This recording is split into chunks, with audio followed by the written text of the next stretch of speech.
अखंड ज्योति पत्रिका नहीं है। अखंड ज्योति पूज्य गुरुदेव की जीवन साधना का निचोड़ है और उसमें जो भी लेख आते हैं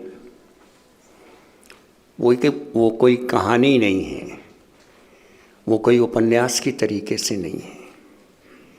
वो विचार हैं जो जीवन चरित्र को बदल कर रख देते हैं।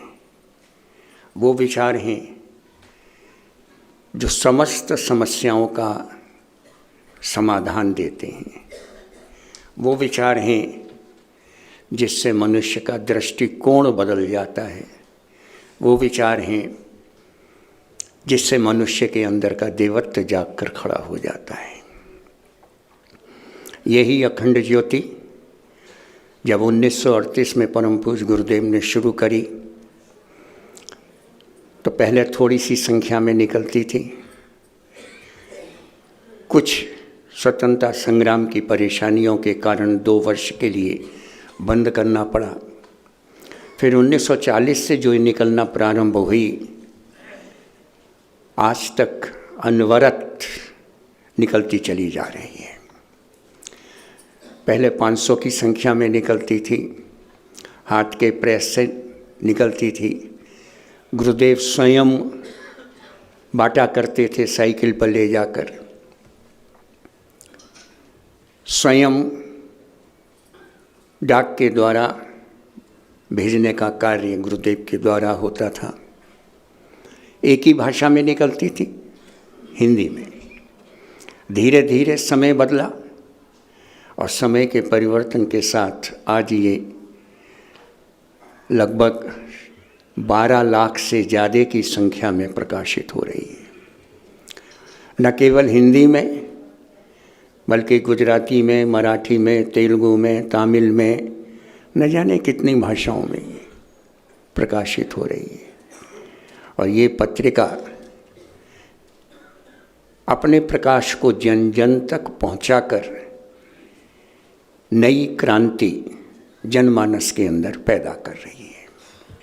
मित्रों, मुझे याद आती है एक घटना 1960 के लगभग की, 1960 के दशक की है। अखंड ज्योति मथुरा से प्रकाशित हुआ करती थी। उस समय अखंड ज्योति जब निकलती थी तो डाकघर के अंदर बहुत सारे बोरे इकट्ठे हो जाते थे और वहाँ से डाक के द्वारा अखंड ज्योति विभिन्न प्रांतों में, शहरों में, गांवों में भेजी जाती थी। अर्थात अखंड ज्योति का और डाक का बहुत गहरा संबंध रहा है और वो आज तक है, क्योंकि बाई पोस्ट ही हम उसको एक स्थान से दूसरे स्थान तक भेजते हैं। उस 1960 के दशक में अखंड ज्योति कार्यालय मथुरा में उत्तर प्रदेश के पोस्ट मास्टर जनरल प्रांतीय अधिकारियों के साथ अचानक वहाँ पर आ पहुँचे। बड़ी पोस्ट थी, पोस्ट मास्टर जनरल।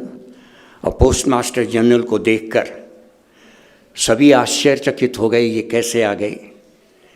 और बड़ा हर्ष भी हुआ कि इतना बड़ा अधिकारी पोस्ट मास्टर जनरल हमारे कार्यालय में आया है। उसका स्वागत किया गया, सत्कार किया गया, उनको बैठाया गया। पूज्य आचार्य जी को सूचना दी गई। आचार्य जी आए, सारी की सारी बातें आपस में हुई। अखंड ज्योति को देखकर पोस्ट मास्टर जनरल को बड़ा आश्चर्य हुआ। उन्होंने कहा, इतनी शानदार पत्रिका जिसका एक एक लेख ऊर्जा से भरा पड़ा है, प्राण से भरा पड़ा है, इतने कम मूल्य में इतना अच्छा मैटर, सुंदर कलेवर के साथ, और जिस पत्रिका के अंदर एक भी विज्ञापन नहीं है, जिनके लेखों पर किसी का नाम नहीं है, जिसके संपादन मंडल में कोई लंबी चौड़ी टीम नहीं है, जिसका संरक्षण मंडल नाम की कोई चीज़ नहीं है, इतना बड़ा ये काम कैसे चल रहा है। तो लोगों ने कहा, ये सारा काम पूज्य आचार्य जी अकेले ही करते हैं, अकेले ही देखते हैं। तो उन्होंने कहा बस यही सारी चीज़ देखकर मेरे मन के अंदर इच्छा हो आई कि इस महामानव से मिल तो लूँ, मैं देख तो लूँ जो इतना महान कार्य कर रहा है। सरकारी दौरा था, सरकारी दौरे के साथ साथ मैंने सोचा कि इस अखंड ज्योति संस्थान का भी मैं दौरा इसमें जोड़ लूँ। बातचीत हुई, बातचीत करते करते पूज्य आचार्य जी ने उनको कहा, आप जिसे देखना चाहते हैं उसे मैं दिखा नहीं सकता, और जिसे आप देख रहे हैं वो इतना सब कुछ कर नहीं सकता। एक वाक्य में उन्होंने सारी चीज़ें कह दी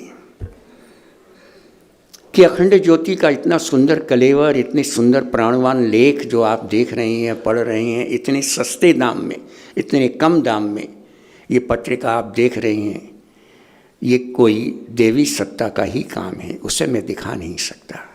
और जिसे आप देख रहे हैं वो ये सारा काम कोई एक व्यक्ति कर नहीं सकता।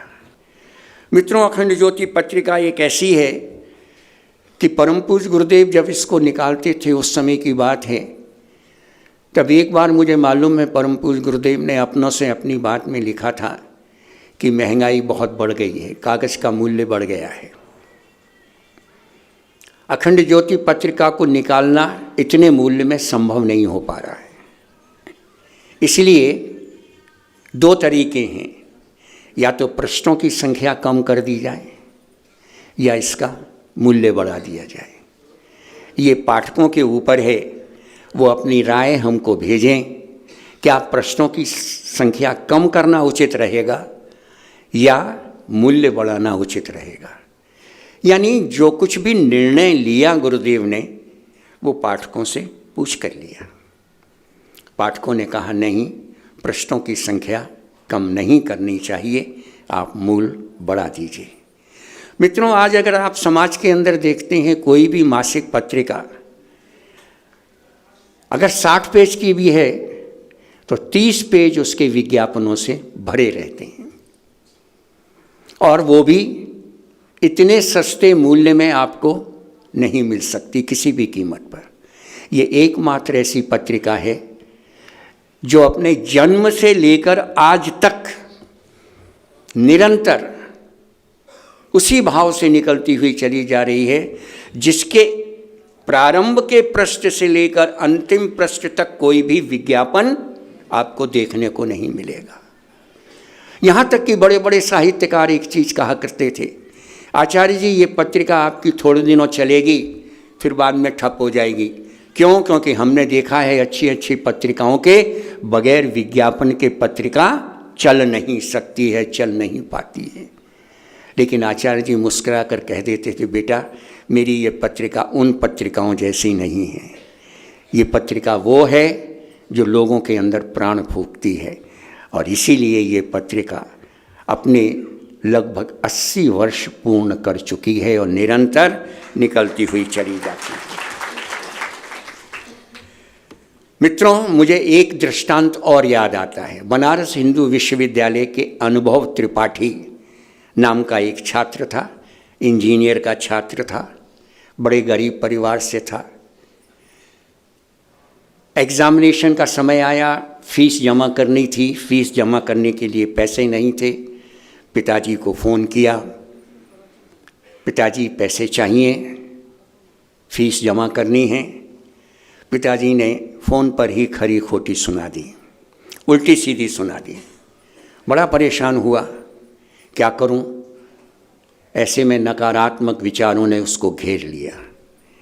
डिप्रेशन में आया, नकारात्मक विचारों से घिरा हुआ था। मन कर रहा था आत्महत्या कर लूं। आत्महत्या का विचार मन के अंदर आया। अचानक कहीं किसी के कमरे में गया, देखा पत्रिका पड़ी हुई थी अखंड ज्योति। पत्रिका को पढ़ा, आश्चर्यजनक परिवर्तन हुआ। जो पृष्ठ खोला उसके अंदर वही विचार मिले, जीवन से हार नहीं माननी चाहिए, संघर्ष करो, सफलता निश्चित मिलेगी। और मित्रों, पत्रिका को पढ़ने के बाद उसके विचार बदल गए, और विचार बदलने का परिणाम ये हुआ मित्रों कि कुछ दिनों के बाद वही पिताजी जिन्होंने फ़ोन से उसको खरी खोटी सुनाई थी, स्वयं फीस लेकर उसके पास आए और उसकी फीस को जमा कराया। ये सारी घटना जब हो गई तो वही विद्यार्थी एक बहुत बड़े अध्यात्मविद जे कृष्णमूर्ति के पास गया, उनसे मिला, पूछा ये घटना मेरे जीवन में घटी है, ये क्यों घटी है? आप बहुत बड़े अध्यात्मविद हैं, क्या आप इसका समाधान दे सकते हैं? जे कृष्णमूर्ति गुरुडम के खिलाफ थे, नहीं मानते थे, लेकिन अध्यात्म के क्षेत्र में आगे थे। सारी घटनाक्रम को सुना और सुनने के बाद उन्होंने एक वाक्य कहा, तुम पर हिमालय के महान ऋषियों और उनके अति विशिष्ट प्रतिनिधियों की छाया है, और यही विशेष कारण है कि तुमने अपना दृष्टिकोण बदला है। उन्होंने आगे कहा, और उनके शब्द ये हैं कि इस पत्रिका में जो शब्द लिखे जाते हैं उसको कोई भी लिखे, कभी भी लिखे, किसी भी प्रकार से लिखे, कहीं भी लिखे, लेकिन चेतना के सूत्र हमेशा हिमालय की सत्ताओं से जुड़े रहेंगे। लिखने वाला कोई भी हो उसको, लेकिन उसके विचार यानी उसके सूत्र हिमालय की सत्ताओं से जुड़े रहेंगे।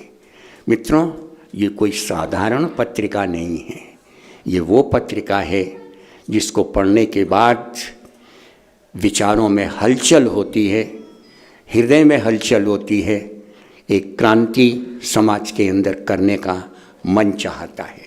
हमारे साथ बने रहने के लिए नीचे दिए गए सब्सक्राइब के लाल बटन को दबाकर हमारे चैनल को सब्सक्राइब करके बगल की घंटी दबाकर ऑल के ऑप्शन पर क्लिक जरूर कर देना, जिससे हमारी गतिविधियों के बारे में आपको सूचना मिलती रहे।